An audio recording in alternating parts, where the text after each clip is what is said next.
What's up, Sky Squad? It's your boy DJ Richie Scott back in the building, back in the mother freaking building. Listen, if you guys are watching in the chat, let me know if you guys can see and hear me clearly. Also, let me know where you guys are watching from. I want to see where you guys are watching from in that good chatterization. Okay. Today we're going to be talking about, we got to talk about this whole situation on TAMAR Braxton's Get Your Life, episode 5, okay? I see we got people here. See y'all coming into the room. Atlanta, Georgia, Brooklyn, ATL, Santa Clarita. Listen, this was an interesting episode. This was a very, very interesting episode, to say the least. And we are nearing the end of the season. I think it's probably safe to say that this is only going to be a one-season show. You know what I'm saying? And episode 6 will be the final episode of the season. I see you guys in the house, okay? Now, I titled this video that TAMAR Braxton's dreams turned into a nightmare by Goli and David, okay? We're going to get into why I say both of them in just a bit, but I want to know, before we stage dive into it, what you guys thought about the episode. Of course, as we always do, we're going to rate the episode on a scale of, 1 to 10. And I want to know what you guys think about the episode. Let's go ahead and get that raterization on, okay? Now, for me, I'm actually going to give this episode, I'm going to give it an 8.5, like almost a 9. You know what I'm saying? I'm going to give it an 8.5, almost a 9. This was a very interesting episode for me. I actually see a lot of you guys saying a wide array of of numbers from 1 to 10. I see this. Okay. My Bell says Goli wasn't wrong. She was trying to do her job. David and TAMAR are toxic and got Goli to her breaking point. So we're going to talk about how that works. Okay. We're going to talk about how that works.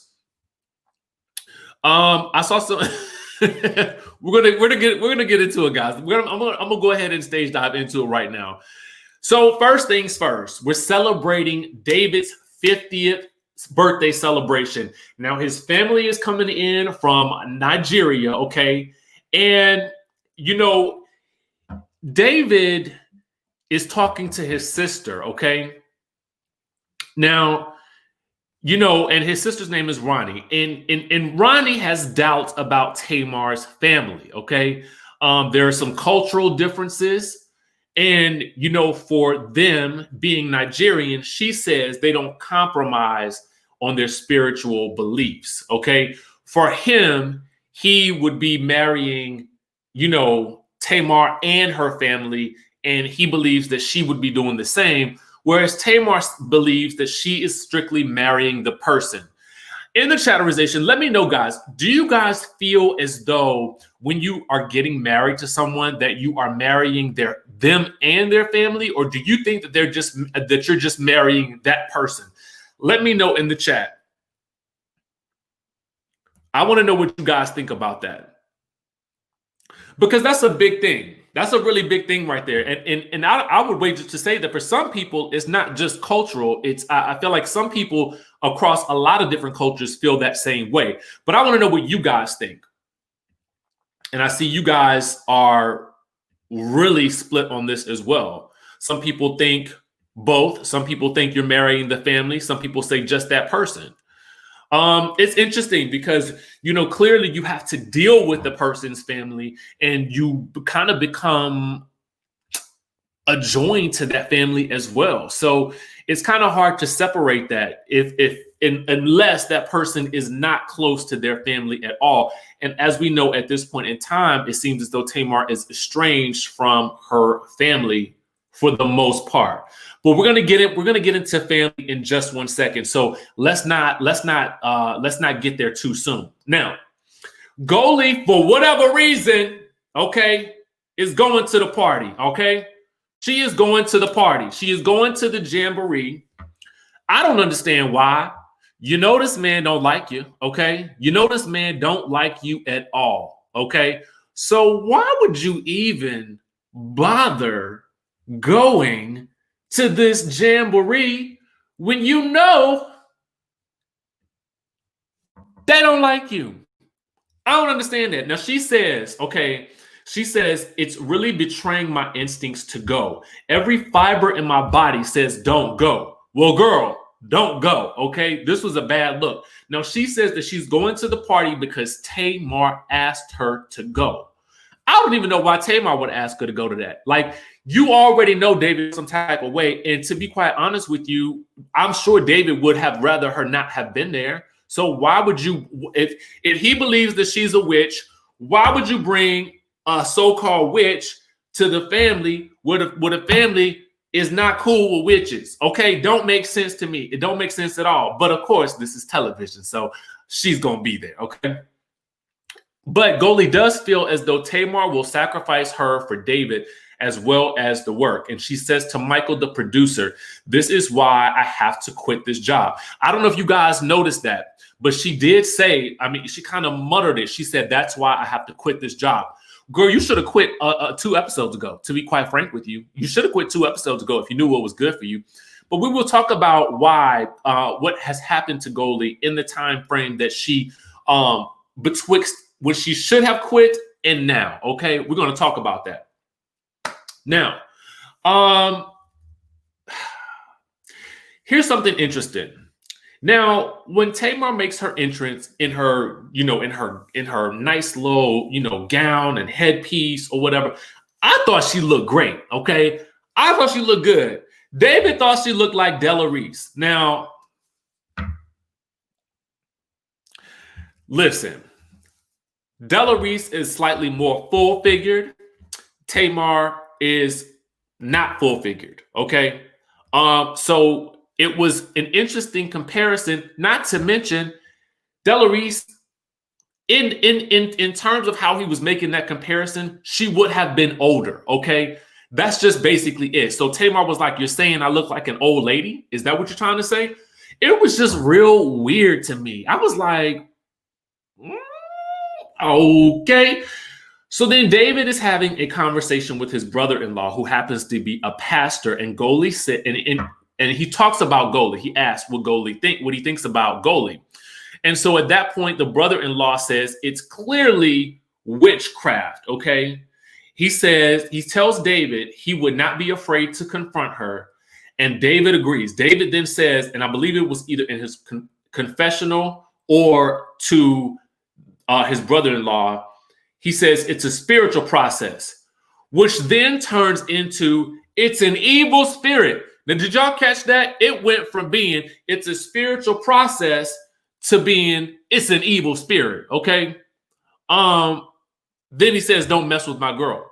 Now, I want to pause for a second and I want to ask y'all a question and see if y'all noticed anything interesting and if it was just me. I put this photo up, and when I put the photo up on the thumbnail, I had to include David and Goli because they are a key ingredients to what's actually going on here with Tamar. Now, with that being said, did you guys happen to notice that we didn't really get any interviews from Tamar, like any sit down in the confessional types of interviews? Did y'all notice that? Because the only confessionals we get are the ones that are from David or the ones that are from Goli, okay? And this interview look right here that you guys see is from next week's episode, in which she actually walks off from the interview. So in place of her interviews, we get the producer cards. What I mean by the producer cards are kind of narrating what's happening in the episode as we go, the black screen with the white letters, right? So instead of her voice, us hearing her voice, we don't even get to hear her voice narrating this journey. We simply get the producer cards, because what it leads me to believe is that at some point in the filming process, Tamar must have stopped working. That's the only thing that I can actually attribute that to, because otherwise we should be getting her throughout. But the episodes seem to be, and in particular this episode, it seems to be very David and very Goli heavy. almost to the point where they take over the episode. Did you guys feel that as well? I kind of felt like this episode was really much less about Tamar. And in fact, it was much less about Tamar and more about David and more about Goli. Which is interesting that these are the two warring factions right now in her life. Okay. I just wanted to see if anybody else noticed that. Okay. I see a couple of you did. I was trying to pull it up, but I missed it right there. All right, so moving right along. Goli is introduced to AD, and she's feeling vulnerable, and she's telling AD that she feels some negativity. I'm not quite sure why she's having this level of conversation with someone that she just met at a party for someone she doesn't like. But for whatever reason, she does have this conversation. And here is why I'm including Goli in the nightmare part of the title of this video, okay? And I'm about to get to it. Because she starts to drinking, okay? She starts to knocking them back, all right? Now, when David starts introducing Goli to, I guess, a lawyer that he knows, he suddenly can't remember what she does. What do you do again? What do you do again? So obviously, she has to run back and tell Michael Beck, the producer, okay, that David is humiliating her. And then she says, these people are losers to me. So given that, you know, it's camera crew, it's David's friends and family, and it's some of Tamar's friends and probably a good portion of her team that works around her. I had to say, well, girl, who are you referring to as the losers? You know what I'm saying? And to me, I was like, this is where Goli, to me, is starting to really lose it, okay? And this is also the reason why. Let me get back on the camera for this part because I want y'all to hear me and hear me quickly. This is why you get out of situations that aren't good for you early, okay? And I want you to think about this. When you guys are in a relationship or you're in a friendship with someone and you know this person is not any good for you, you've seen the signs time and time again. You have seen these signs that this person or this situation, this relationship is not good for you. It's not a good fit for you. Maybe you've outgrown them, or maybe you just encountered somebody new and now you're just starting to have doubts about them. When you have that feeling in your mind, when you feel like you are around a toxic situation, you need to get yourself out of this, okay? You need to get yourself out. Because at the end of the day, what will end up happening is you too will end up looking crazy and feeling toxic and acting toxic, okay? That's the truth. That's the truth of the matter. It never fails. It has never failed me. And I guarantee you, if you have ever been in a situation like that, you know I'm telling the truth. So she ends up losing control of herself. Absolute. Bondi! Sorry, I had to give you that shout out, girl. Yes, Lord. I love me some Bonded Blue, y'all. Let me I just had to say that. I'm sorry. I got a little excited. Thank you, Bondi. Sending you love, girl. So she starts to knocking them back. Okay, she's knocking them back and knocking them back and knocking them back and knocking them back. Next thing you know, homegirl is twisting and a twerking. Okay, she twisting and a twerking. And next thing you know, bam, she on the ground. She is on the ground. Now, at this point in time, she says that she slipped because she's not safe and that she's getting an evil eye from David, okay? No, girl, you drunk, okay? Now, I know we've all been in these situations before too, okay? We've been in a situation before where we probably don't know nobody at the party. So what better way to get through than to start, having a couple of cocktails, okay? Having a cocktail or two, you know what I'm saying? To loosen yourself up and liven up, you know what I'm saying? But when you start doing it to the point where you falling over and tripping over yourself, it might be time for you to go. Okay. And if you feel that uncomfortable, if the spirit is telling you to get to going, you should probably get to going and quickly. Exit stage left. Okay. Before you trample yourself out of there. Okay. Anyway, Tamar has to take Michael Beck, the producer, away to ask about Goli. And he tells her she's wasted and that she failed. Okay.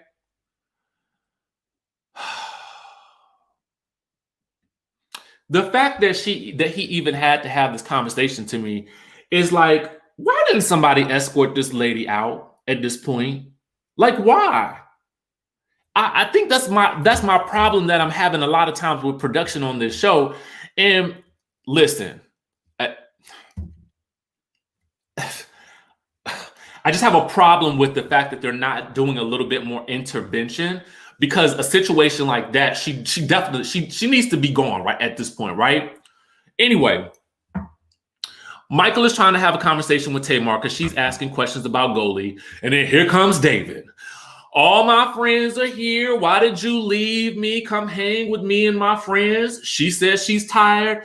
He asked if she's drunk, okay? And she says, stop counting my liquor. I'm 42 and tired, okay?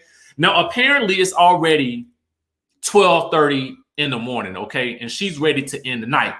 So then they have a disagreement about that, in which he walks off from that point, right? Because he's not feeling that argument or whatever. And she gets upset because he done walked off. Okay, so now we enter some more toxic traits in the situation, or maybe it's not toxicity at this point. Maybe it's just drunken behavior.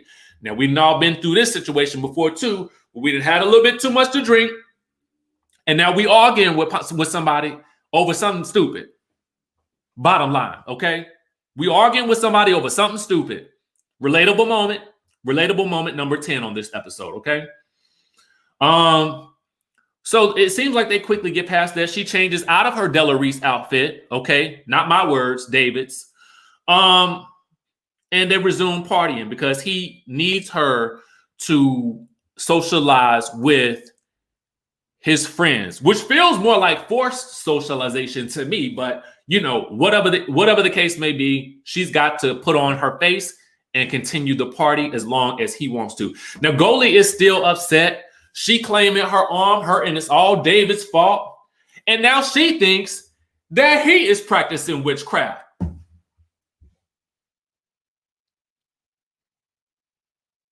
I can't. Listen, I will admit, I definitely think that some things ain't right about David.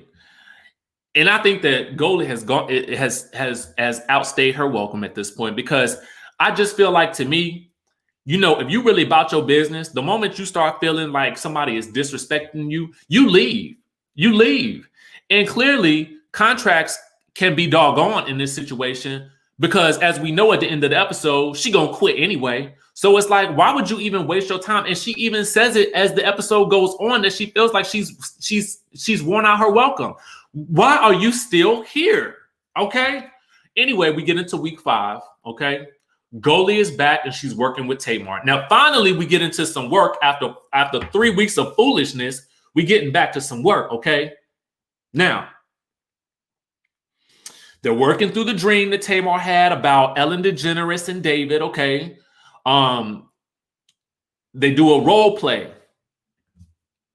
Thank you for the super chat. Cheryl Lynn says Goli's an empath. It's not wizardry. From another empath, she struggled with the evil eye that was present with David and his friends. Now, listen, I think you're right. I think he probably was giving her the evil eye, okay? Because he don't like her. That's well known. And I, for me, would say this. If you are ever in a situation or a space where you feel like somebody is giving you the evil eye, then your duty to yourself is to leave. Paychecks be doggone, okay? You feel like there's an evil, if somebody's got ill intentions towards you, you get out that situation as soon as possible. And her being an empath, she should know that at this point. Get on out of there, girl. Get on out of there. Anyway, Tamar is going through the exercise. She's not acknowledging any of her feelings about her sister Trina. This was an interesting scene for me, and I thought it was a very poignant scene because it was probably the first time in a couple of weeks that we've really seen her get really into the dream work, okay? Because they're doing the role play, they're doing all this, that, and the third. She feels nothing in the exercise with regards to her sister Trina, who we have discovered is getting married in 2 weeks and wants Logan to be the ring bearer.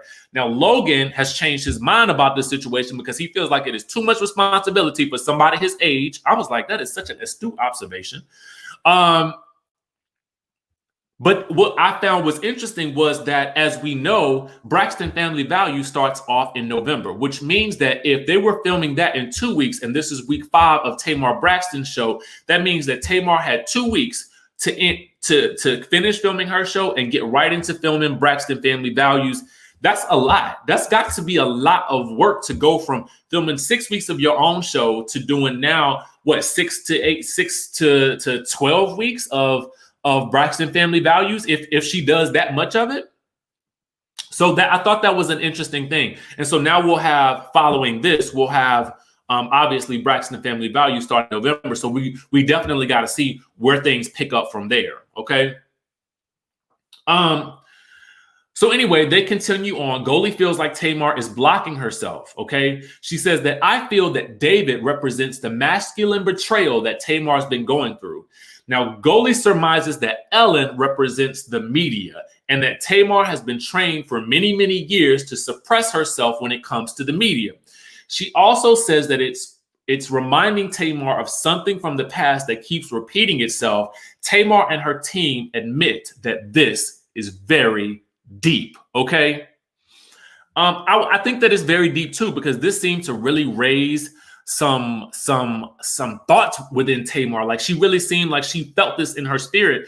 And I kind of felt like Goli was hitting the nail on the head as well. But, you know, here's another issue that I have with Goli, and she could have been well-meaning at this point, but her work now to me is so tainted by this rivalry that she has allowed herself to get into with David. I kind of feel like, you know, when she said that David represents the masculine betrayal that Tamar's been through, I believe what she's saying, but I have a hard time with her intent now, because I don't know if that assessment is colored by the fact that now she don't like David and she feel like he's into witchcraft. Okay. Listen, Tish, it was my favorite scene too. And ironically, it was the best scene that we got that really featured mostly Tamar doing the work. Whew. Okay. Now Tamar's executive assistant tells Tamar to remind her mother, Miss E, to tell Tamar about Joseph in the Bible, okay? And he says that Joseph was the dreamer in the Bible. He revealed things to certain family members and things before they happened, and nobody would believe him. He likens this to what's been happening with the dream work, and then she reads the excerpt. This was deep to me. Can we talk about this for a second? This was a deep thing to me right here, okay? All I was thinking was at this moment was, sir, if you had this scripture in your back pocket this time, why didn't you pass it on over to David 3 weeks ago? Why? Why do we save this for week 5? You know this is what they've been arguing about.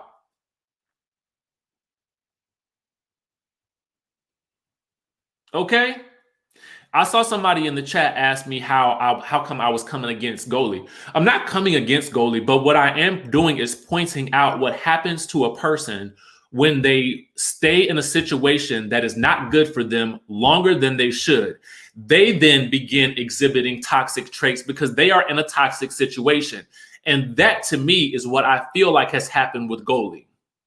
Okay? For those of you who are asking. Now,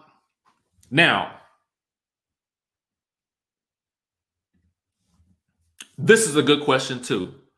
Should David know the Bible, though, as he talking about the Bible scripture? Okay. Thank you, Bondi.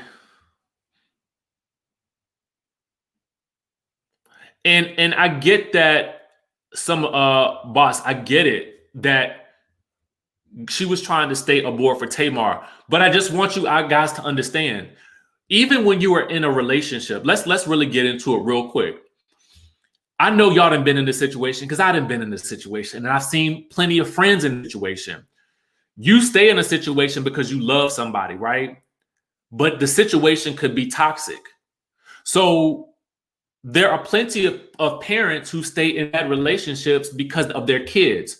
But what ends up happening is that parent can end up hurting themselves and hurting the child longer if they stay in that situation that they're ultimately unhappy with.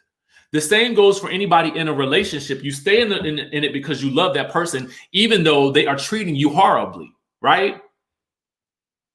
So what happens? Then you both start mudslinging, and then you find yourself in situations that you never should have found yourself in because you stayed in a place of toxicity for longer than you should have. It's kind of like that saying that people say that if you roll around with pigs, you will get dirty. Let's take away the aspect. We're not calling anybody a pig. It's just an analogy wherein you can understand that if a pig is rolling around in mud, if you're playing with the pig, you're going to get dirty.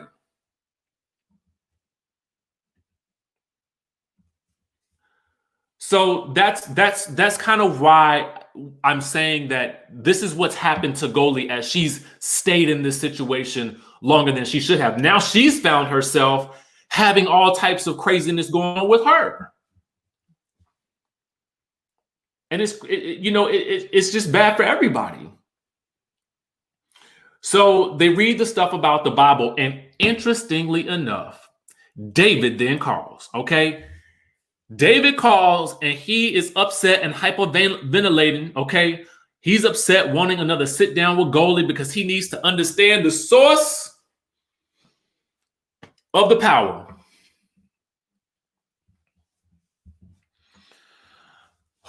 April, I agree with you. Listen, okay? For whatever reason, the production team thinks it's an okay thing for Tamar, David, and Goli to go off into a room by themselves. Everybody in that room had to know that wasn't going to end well. And I don't even understand why Goli would even want to have another conversation with this man. The only person that needs to have a conversation with David is Tamar. Bottom line. At the end of the day, she's the only person that needs to have a conversation with David. Goli don't need to be having any contact or conversations with David at all because David not paying her. She's being paid by either Tamar or the network, and I would guarantee you it's the network at this point, okay? Or the production company, whoever, but it definitely ain't David. So that's that. But anyway, they decide to go in there with their mics off, okay? It don't matter because they're yelling, and we can hear everything they got going on. Goli's going in. Tamar is going in, basically telling David that he's making everything negative, okay? David is basically like, you will not break up this family, okay?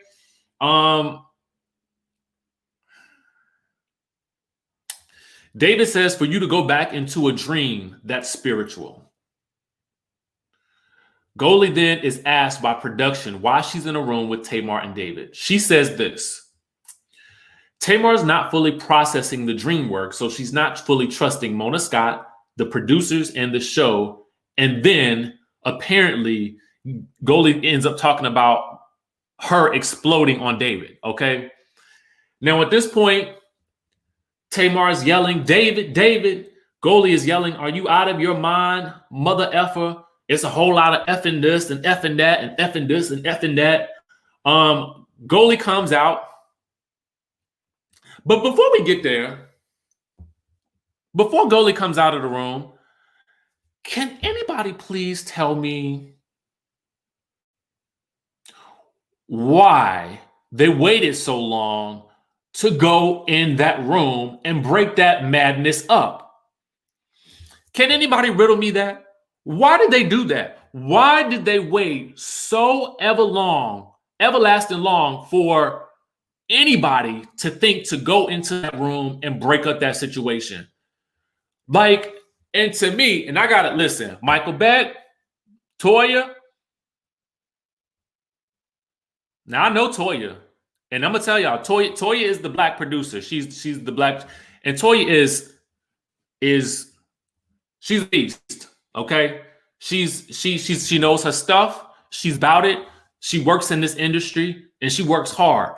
And I just want to know, Toya, LaToya, Michael Beck, executive assistant, why ain't nobody go up into that room and break that thing up? Okay, somebody should have went up in there and gotten that situation shut down. Because here's the thing: if that conversation is not going to happen on camera, then we don't. All this thing that's happening behind the door, I don't want to know I don't want to hear these voices. I want to see faces. I want to see movement, because you can't fake that. Because according to Goli, when she came out that room, for whatever reason, whatever she gathered from that whole situation was that David is more invested and interested in this show than Tamar. Okay, and Tamar's the star. And she says that he's so worried about what the audience thinks. And interestingly enough, as David is sitting in his confessional, he is snapping a selfie. I said, now production was a good production. Y'all, I feel I see what y'all was trying to do with that one. I see what y'all was trying to do. Y'all was trying to illustrate, how interested he is in the world of television with that little snapshot. Let me know if y'all see it, if y'all saw that moment. I peeped it. And production had to throw that up in there because they had to let us know visually that this man is, into how he's looking on the screen. You know what I'm saying? April, you saw it. Yup. So we got that. And finally, Goli is taken outside. She's got to, go vent and stuff like that. She's going off. And finally, she quits. Okay. Finally, she quits. She comes to the realization that she's got to quit.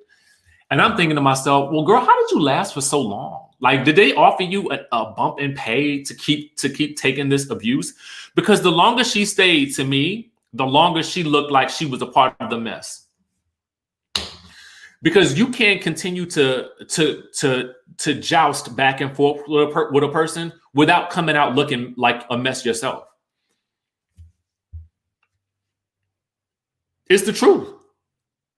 That's the absolute truth. So now she didn't quit, okay? And now she got to take a break from the dream work, y'all. She can't even do no more dream work for the moment. She got to take a break.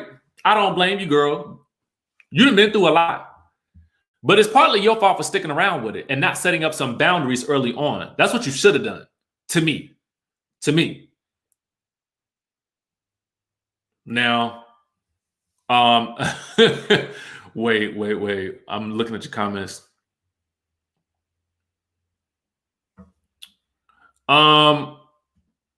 But right, she didn't quit at week 5. It's almost over. You might, at that point, you have already taken all this abuse. You might as well fulfill the end of your contract and just stick around for that extra week and muddle your way through it, girl. What at this point, you stuck around this long. You done went behind closed doors with the man. Okay? So then Tamar, she comes out and she's like, whew, I need to go to sleep. And Tamar seems oddly unbothered by this whole situation. Now, they didn't just been into a room, production outside, worried to death. They fussing and fighting and cursing each other out behind the door. that we can't see nothing of. We can't catch the action.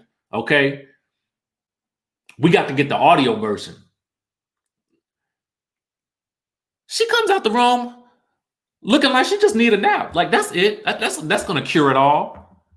And I'm like, wow, every time on this show, it seemed like that every time there's an issue, Tamar, and I understand this. I've been there.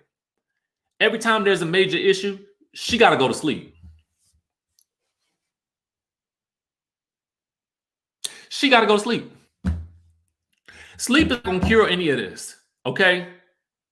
And the irony is, and I said it last week, that you're doing dream work that you can't even get done because you're always it's always an argument, typically about David or about Goli or both of them, about the dream work that makes you want to go to sleep, but you can't even interpret the dreams because y'all got to argue. This is crazy to me. It is insane.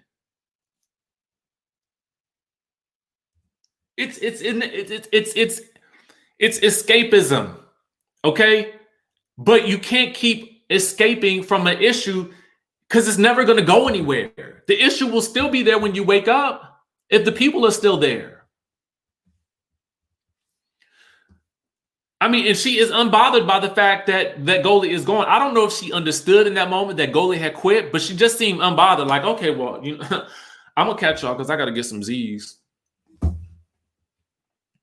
So Goli, in dramatic fashion, says goodbye forever. I was like, girl, come on now. I guess she had to have a dramatic line before she left.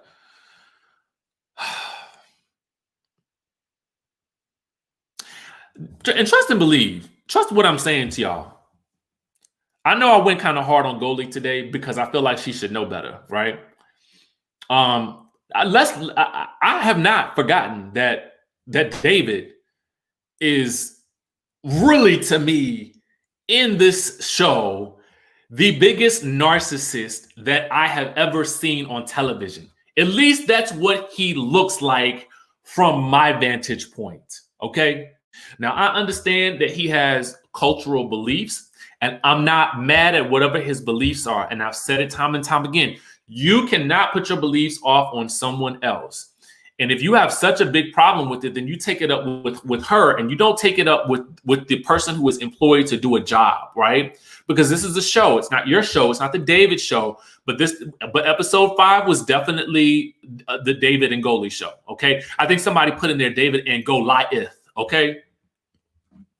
So the executive assistant to Tamar says, the dream just turned into a nightmare.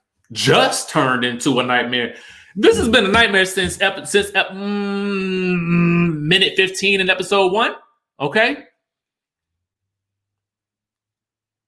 For real.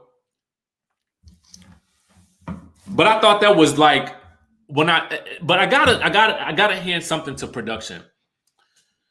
That last line was prolific. Okay.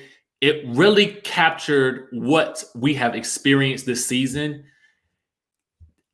Tamar's dreams have turned into a literal nightmare, okay? And a lot of this stems from David's insecurities. And, whether or not he came into this with good intentions, I think that there are two things that I do want to I just want to address this one right here. Well, actually, two things. His insecurity, and maybe it's because he doesn't come from, a public image sort of aspect of life. You know what I'm saying? He's not been in the public eye like that before, like Tamar has. And maybe it seems as though maybe he's gotten a taste of it and he wants more of it. You know what I'm saying? So I feel like, and then he seems oddly threatened that Goli will break up his family. That seems to be the real fear. And it seemed to be less about witchcraft, when he really got down to screaming and shouting. Okay? So which is it, David? Is it that you're afraid that this is witchcraft, or is it that you're afraid that Tamar is going to have a moment of clarity about what she wants for her life, and that you will finally or suddenly find yourself not in that equation? That's what it really feels like to me. And it feels almost like the witchcraft is being used as the scapegoat to have a point that Tamar cannot argue against. Because who can argue against someone's beliefs? When we look at the actions that he's taken on the show, when we look at what really came out during that screaming match, it wasn't that, oh my God, you're not gonna possess Tamar's soul, you're not gonna take her soul away. It was that you're not gonna break up my family. That was the concern. That was the fear. That is what he is afraid of. That is an insecurity right there. And now he's doing whatever he can to ensure that Tamar doesn't have that moment of growth or awakening enough to get to the point where she feels like she can stand on her own and she doesn't need him. Thank you, Tish P, for this super chat. He's constantly saying he's not into the cameras because he's a finance guy, yet demanded that her ex-husband and father of her son not be shown, and was shown doing more interviews than the actual star. Boom, Tish. Boom. Let's look at the pieces. Let's just put the pieces together, y'all. Let's really put it together. That's really to me, this seems obvious at this point what the real situation is. And Goli is collateral damage at this point. Okay? Goli is collateral damage because we look at everything now that we know about what's happened with Tamar and David. And now we look at her in a situation where she's not with him. Okay? She's going to be able to do as she needs, whatever she needs to do to grow up, to mature, to get to that place where she can feel safe. That's never going to happen if somebody like him stays in the picture. And I have to say that personally, I'm glad that he's no longer in the picture.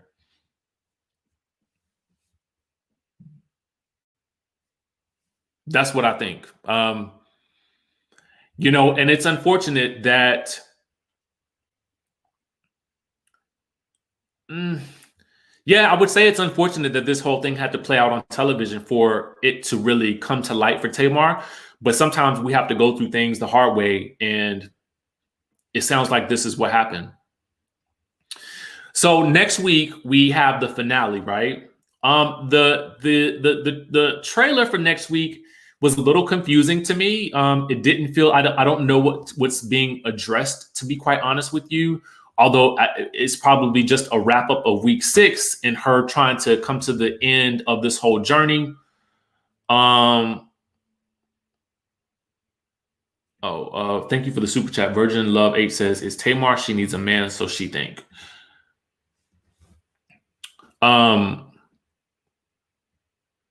Then we get the scene with her in this confessional look right here, like she's looking in the center. And she's in the confessional. They're asking her questions, and she walks out of the frame. It's sad because we've not gotten the confessionals that I felt like we deserved from this show. We've not gotten the looks, the fabulosity that I think that we've come to expect from, Housewives and Braxton Family Values and, Love and Hip Hop interviews. You know what I'm saying? Because the interview looks, and the interview narration help tell the story. And we don't get her point of view at all. And so the show is missing something. And I don't even know if she was in last week's episode with any confessionals, or if it was the week before. It was just this week that I happened to notice it because there was so much drama going on. I was like, wait, where's Tamar in all of this? Where is she? And we just don't get that much of her.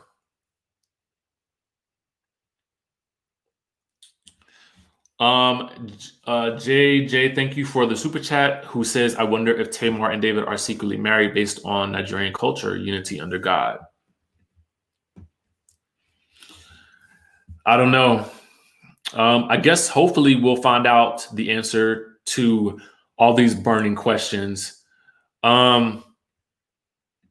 I definitely agree with you. Okay, girl, it's no longer the Tamar show. So, but y'all, I want to say thank you so much for sticking through this review. I had a lot of notes to go through, and I thank y'all for sticking through. And this show is a difficult one to recap because I just think that there's cultural things that we need to be, that I try to be considerate of. There's also, the mental health aspect of what's happening. I think there's a level of manipulation. I think there's some narcissism that we all are detecting as well. And so I'm not a psychiatrist or a psychologist or anything like that. I'm just giving my opinion on what I think I see on the screen. And it looks like you guys are on the same page. And I feel like we're all experiencing the same things. Thank you, Perlita, for the super chat. I love your show. Looking forward to the next show. Got me thinking. Yeah, y'all. I think one of the things that I do believe, though, is that we can take a lot of life lessons from this show. And I think we kind of review them every week as we go through them. And hopefully learn a little something and go into situations a little wiser, because maybe we see some signs that we would not have seen before without seeing this show. I don't know. But thank you, West Coast Bells, for the super chat. But I know that every time I review this show, it can be a little draining, but I do feel a little wiser at the end of it. Someone says, I'm excited about Salt Lake City. Mary, me too. Me too, Mary. So that's it for today, you guys. That's Braxton Family Values. I'll be back definitely on Monday with a review of Real Housewives of Potomac. If there's any news that pops off either tonight or tomorrow, I'll definitely bring it to you guys. Thank you so much for the super chat. I appreciate you. But y'all know what's up. I love y'all. Stay safe. It's the weekend. Y'all get some relaxation on. And I will see you guys in the next video.